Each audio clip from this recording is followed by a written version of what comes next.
Merci d'être avec nous sur Al24 News au sommaire de l'actualité de ce jeudi 2 mai.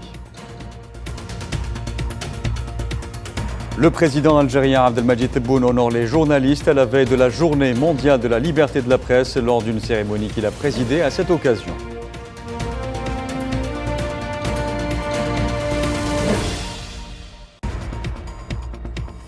Au moins 28 Palestiniens tombés en martyrs et une cinquantaine blessés lors des dernières 24 heures dans la bande de Gaza au 209e jour de l'agression génocidaire de l'entité sioniste.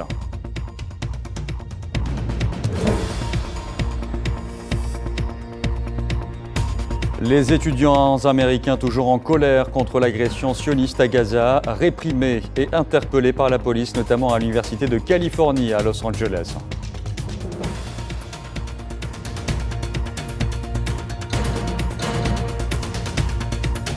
Et Assemblée générale des Nations Unies, l'Algérie plaide pour la levée de l'injustice historique infligée au peuple palestinien lors d'une réunion consacrée à l'examen de l'utilisation du veto par les États-Unis au Conseil de sécurité.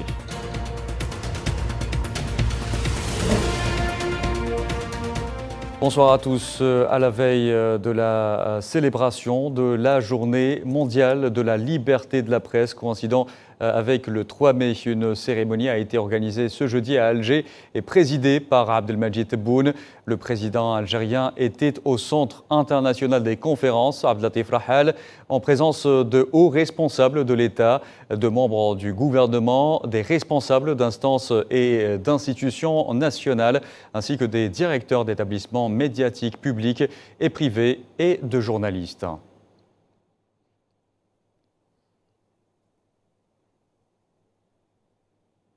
Et cette cérémonie a été marquée par le discours du président algérien Abdelmadjid Tebboune, lu en son nom par le ministre algérien de la Communication, Mohamed Lagab, où il a indiqué notamment que cet événement intervenait cette année dans un contexte international marqué par les tensions au niveau régional et international avec des répercussions multidimensionnelles.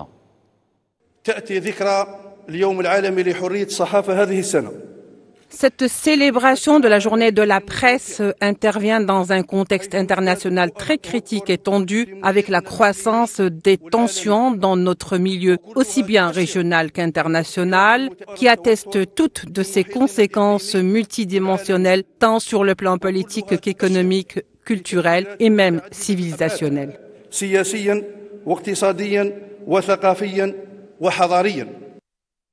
Et dans ce même discours, à cette occasion, le président algérien a aussi évoqué la liberté d'expression et la liberté de la presse. Et comme l'occasion est une occasion de la liberté de la presse et de la liberté d'expression, donc du système médiatique national avec ses deux volets, le média public et le média privé, nous appelons à ce que ces deux entités fassent preuve une nouvelle fois de leur compétence et de leur professionnalisme et de leur capacité surtout à absorber et comprendre les changements géopolitiques régionaux et nationaux également, afin d'être l'œil bienveillant sur les principes de ce pays et ses intérêts.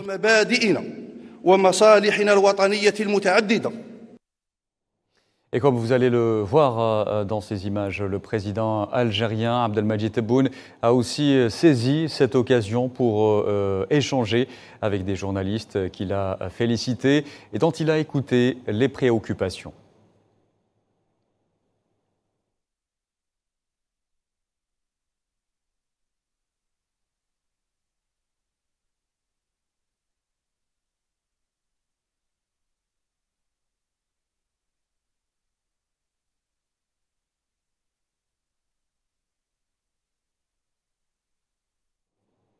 L'actualité de ce jeudi, c'est aussi le ministre algérien des Affaires étrangères et de la communauté nationale à l'étranger, Ahmed Attaf, qui a pointé ce jeudi à Copenhague l'incapacité de la communauté internationale à mettre fin aux atrocités commises contre le peuple palestinien, soulignant que le monde avait cruellement besoin de voix de sagesse et d'engagement. Le chef de la diplomatie algérienne s'exprimait à l'occasion de la 21e session de la conférence ministérielle annuelle des pays africains et nordiques.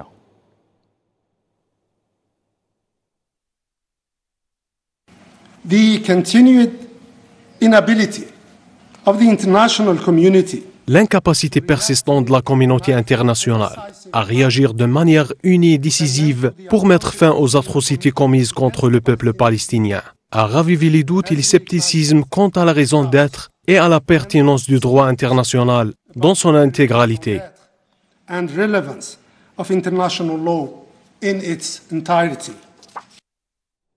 L'actualité de ce jeudi se poursuit sur Al24 News. Nous revenons juste après ceci.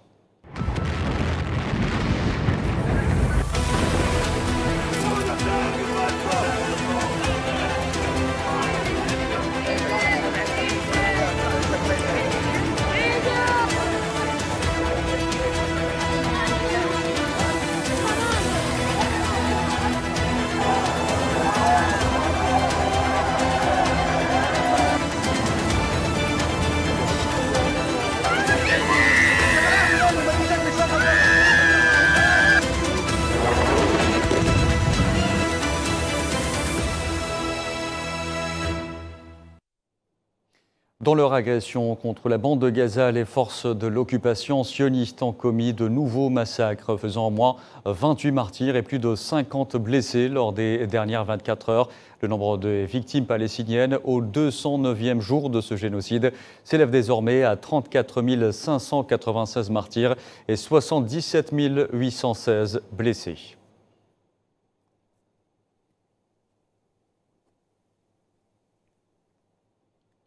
Et le bilan des victimes palestiniennes s'alourdit à chaque instant, puisque ce jeudi, 6 Palestiniens sont tombés en martyrs dans un bombardement de l'occupation sioniste sur la ville d'El Zahra, au nord du camp de Nusayrat, dans le centre de la bande de Gaza, tandis que les équipes de secours ont récupéré les corps de 3 martyrs suite à une série de missiles lancés par l'aviation sioniste sur la région nord-ouest du camp.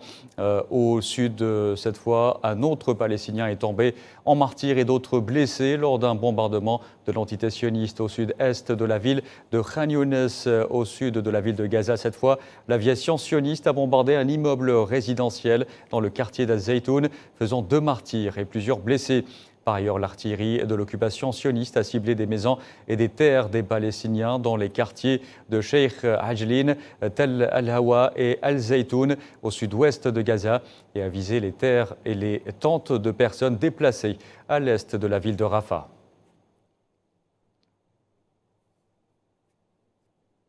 Et l'entité sioniste semble déterminée à mener une offensive terrestre à Rafah, à l'extrême sud, abritant quelques 1,5 million d'habitants, et ce malgré les mises en garde de la communauté internationale qualifiant cette éventuelle manœuvre de tragédie humaine.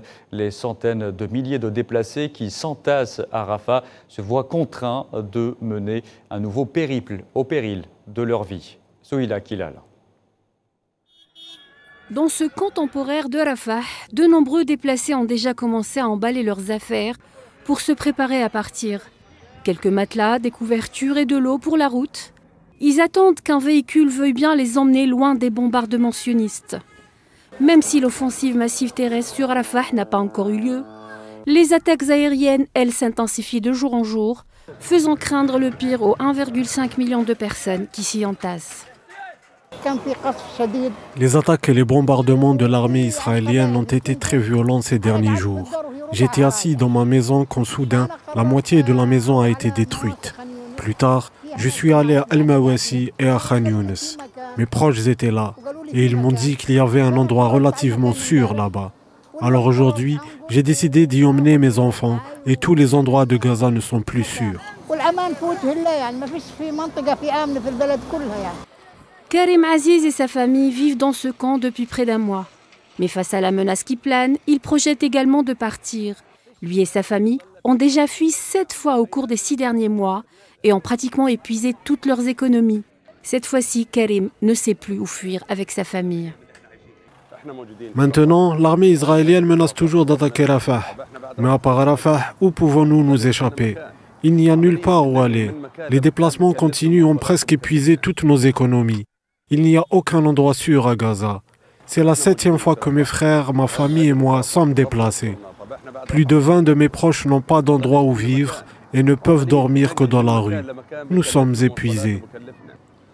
Devant les menaces de Netanyahou et l'inaction de la communauté internationale, les Razaouis se savent livrés à eux-mêmes et complètement abandonnés.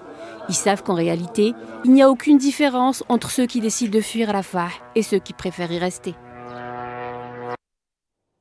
Et les craintes face à une offensive terrestre à Rafah se confirment. Les autorités de l'occupation sioniste se succèdent, plaidant pour une telle opération. Le haut représentant de l'Union européenne pour les affaires étrangères et la politique de sécurité, Joseph Borrell, a appelé hier l'entité sioniste à ne pas poursuivre son projet d'attaque de Rafah.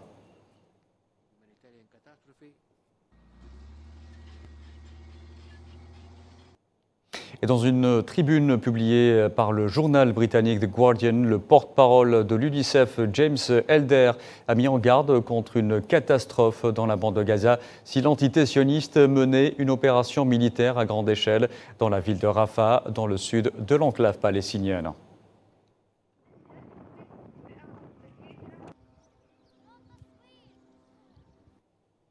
500, c'est le nombre de corps de Palestiniens tombés en martyrs, toujours détenus par les autorités de l'occupation sioniste, dont 58 tués depuis le début de cette année.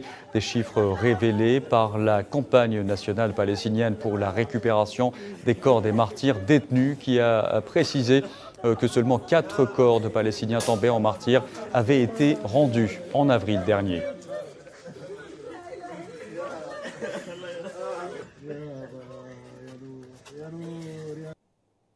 Les forces de l'occupation sioniste ont arrêté dans la nuit d'hier 15 Palestiniens, dont une femme, et d'anciens prisonniers dans différents gouvernorats relevant de la Cisjordanie occupée, notamment à Ramallah, Beit Lahm, Naplouse, Al-Khalil, Tulkarem et Al-Quds, selon l'agence palestinienne Wafa, précisant que les forces de l'occupation continuaient de mener des assauts et de commettre des abus, en plus du sabotage et la destruction des maisons des Palestiniens.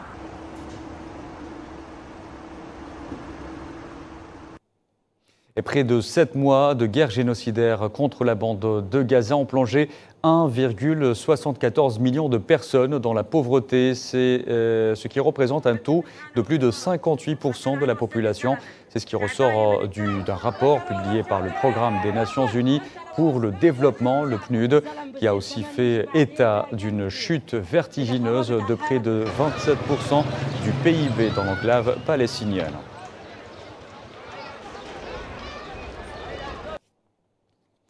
Et appuyant ce rapport, l'ONG ActionAid International a indiqué qu'environ 500 000 employés avaient perdu leur emploi dans la bande de Gaza et en Cisjordanie en raison de l'agression continue depuis le 7 octobre dernier, soulignant que presque toutes les activités économiques avaient cessé dans la bande de Gaza.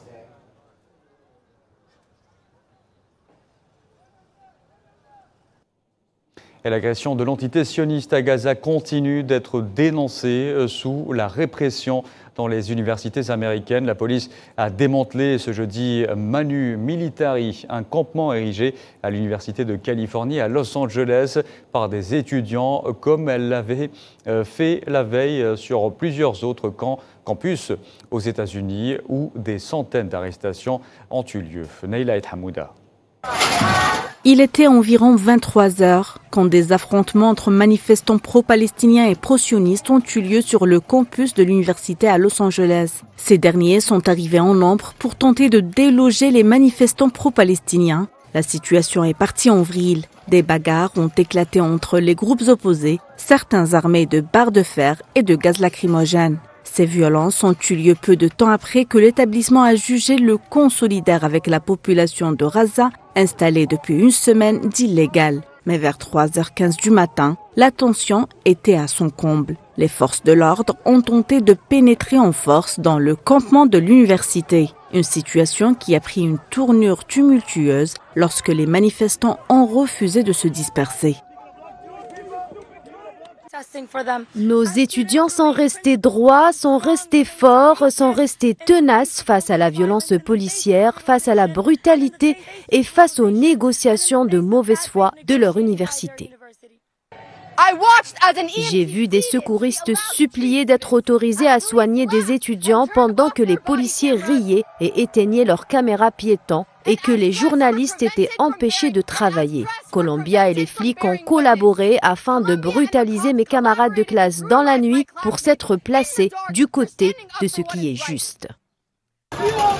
Dans un climat très agité, près de 300 manifestants pro-palestiniens ont été arrêtés en l'espace de 24 heures sur 3 campus de la ville new-yorkaise. En signe de soutien aux étudiants protestataires attaqués par les activistes pro-sionistes et la police la nuit précédente, plus de 20 000 manifestants pro-palestiniens ont participé à une manifestation massive organisée dans les rues de New York jusqu'au bâtiment de l'Université de Columbia. Ils appellent les établissements à couper les ponts avec des mécènes ou entreprises liées à l'entité sioniste et dénoncent le soutien de Washington à son allié.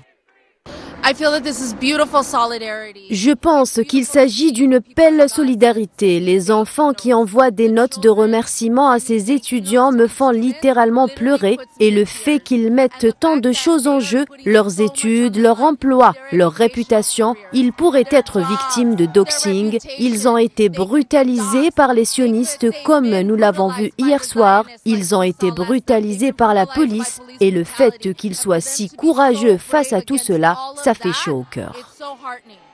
Les universités américaines ne sont pas les seules à être bloquées. Plus de 120 campus dans le monde ont suivi le mouvement estudiantin pro-palestinien. Cette colère se propage comme une traînée de poudre. Ce qui est particulièrement troublant dans cette situation, c'est la partialité de Washington qui favorise l'entité sioniste au détriment des droits des Palestiniens, quitte à écraser leur population. Et la colère des étudiants se fait de plus en plus entendre en France également, où des étudiants mobilisés pour la cause palestinienne ont notamment bloqué ce jeudi l'école supérieure de journalisme de Lille. Blocus comme ça, non. En fait, on fait ça parce que c'est urgent, parce qu'on doit le faire. On est là parce que en fait, on s'exprime aussi comme ça, quoi. Et parce qu'il y a la nécessité. Là, c'est plus possible, ça fait des mois que ça dure. Et on est là pour dire, non, justement, on arrête tout. On bloque même nos lieux d'études parce qu'il faut agir maintenant. Pour la Palestine, oui, mais aussi pour la démocratie, pour la liberté d'expression, pour tout, en fait, pour arrêter toute cette oppression dans la société française et humaine et mondiale, en fait. On est là pour la lutte de l'humain avant une quelconque lutte politique. Okay. La France, où plusieurs organisations humanitaires, dont Médecins du Monde et Amnesty International, ont déployé ce jeudi près de la Tour Eiffel à Paris une grande banderole réclamant un cessez-le-feu à Gaza et l'arrêt des livraisons d'armes. De manière proportionnée, nous demandons un cessez-le-feu pour que des équipes puissent rentrer, pour que de l'aide puisse rentrer massivement, pour inonder le territoire. Parce qu'aujourd'hui, on est face à une boucherie, à une forme d'anéantissement, aux allures probables de génocide. Et pour arrêter cela, c'est un cessez-le-feu et l'arrêt d'envoi d'armes dans la région qui alimente le drame. Et je vous en parlais en titre, l'Algérie a affirmé devant l'Assemblée générale des Nations unies qu'il était grand temps de lever l'injustice historique infligée au peuple palestinien, et ce lors d'une réunion consacrée à l'examen de l'utilisation du veto par les États-Unis au Conseil de sécurité contre le projet de résolution présenté par l'Algérie qui recommandait l'admission de la Palestine en qualité de membre à part entière de l'ONU. À 2 semaines de la commémoration du 76e anniversaire de la Nekba pour les Palestiniens, nous assurons que le temps aujourd'hui est désormais venu pour lever les injustices historiques infligées au peuple palestinien dans les territoires occupés, les condamnant à l'errance. Et le temps est venu pour que l'État de Palestine voie enfin le jour et prenne toute sa place au sein du Conseil de sécurité. Et pour sa part, le représentant permanent de la Palestine auprès des Nations Unies, Riyad Mansour, a critiqué le veto des États-Unis brandi il y a une dizaine de jours contre le projet de résolution algérien recommandant à l'Assemblée générale l'admission de la Palestine comme membre à part entière aux Nations Unies.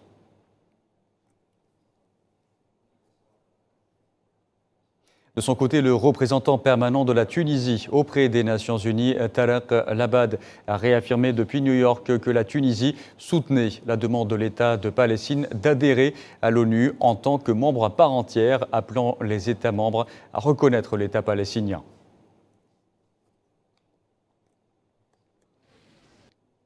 Idem pour le représentant permanent de la Turquie auprès des Nations Unies, Ahmed Yildiz, qui a réaffirmé le ferme soutien de son pays à la demande de la Palestine d'adhérer comme membre à part entière aux Nations Unies.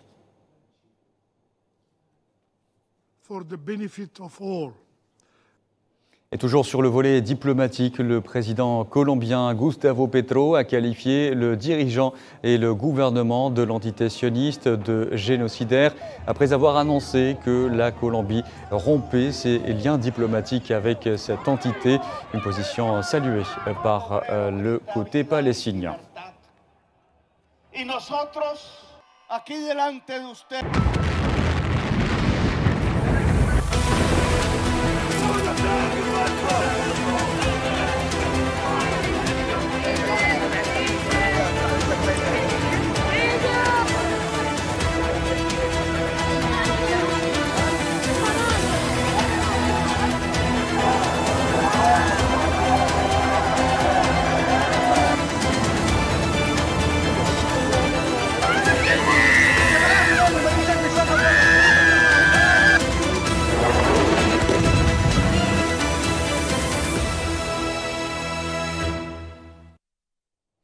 Les atrocités commises cette fois par l'occupant marocain au Sahara occidental et les souffrances dont est victime le peuple sahraoui dénoncé ce jeudi lors de la première conférence de l'information organisée au siège de l'Union nationale des femmes sahraouies sous le thème « Vision médiatique de la question du Sahara occidental et ses développements ». Les thèmes abordés ont porté sur les questions d'actualité entre l'objectivité et le double standard. Il aurait fallu dépasser l'approche restrictive qui se limite à des mesures sécuritaires pour affronter le phénomène de la migration clandestine. Et dans ce sens, nos efforts doivent être coordonnés pour faire face à l'augmentation du flux migratoire clandestin. Et ce, en adoptant tout simplement des approches plus globales, équitables et en offrant des solutions humaines. Ce message, nous l'envoyons en particulier à l'État occupant qui pratique une politique de répression dans toutes ses formes contre un peuple démuni et sous son joug. Et lors de cette rencontre, les positions constantes de l'Algérie en faveur du peuple sahraoui et son droit inaliénable à l'autodétermination ont été saluées. La musique algérienne a perdu l'une de ses figures emblématiques. Hasna al-Basharia, célèbre interprète du chant et musique diwan, est décédée hier à Béchar à l'âge de 74 ans. Elle était considérée dans le milieu artistique et par ses admirateurs d'ici et d'ailleurs comme une icône qui aura marqué durant près d'un demi-siècle ce style musical du sud-ouest algérien. Portrait signé Imen Merad.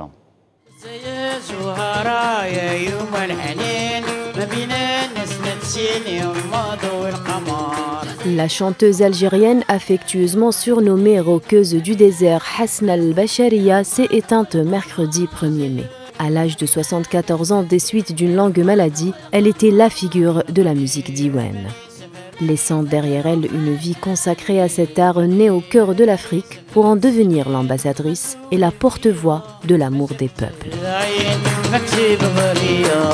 Née à Béchar dans le sud de l'Algérie en 1950, ville d'où elle avait tiré son nom d'artiste, Hasna restera une icône de la musique gnawa, un style musical mêlant des traditions intemporelles entre trance ancestrale et air gnawi. Elle s'exerce la voix extrêmement jeune et dynamise très vite les soirées de mariage. Elle se met rapidement à la guitare, son instrument fétiche qu'elle fait résonner comme un luth ou un banjo.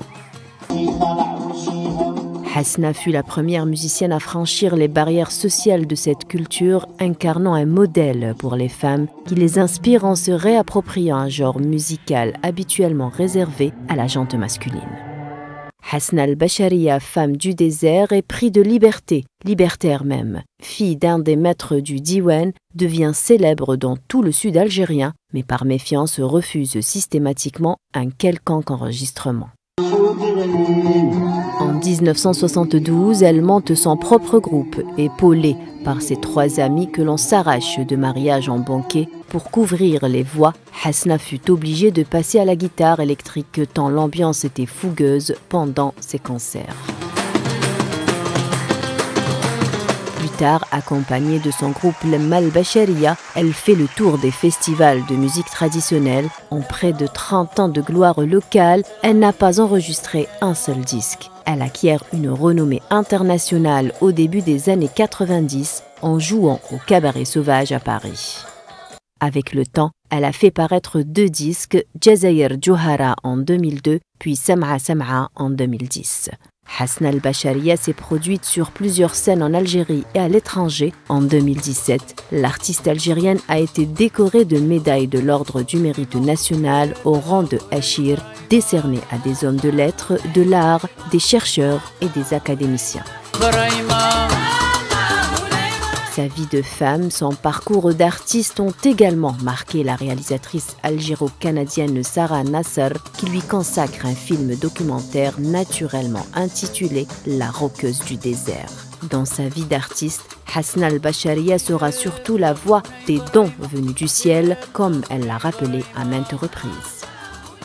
Des gens me disent que ma musique est mélangée avec le blues et autre chose, mais je ne connais pas ces musiques, ce que je compose me vient directement du ciel.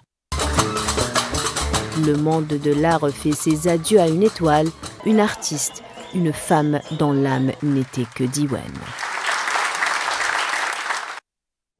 Voilà, et c'est la fin de ce journal. Merci à vous de l'avoir suivi. Très bonne soirée à tous.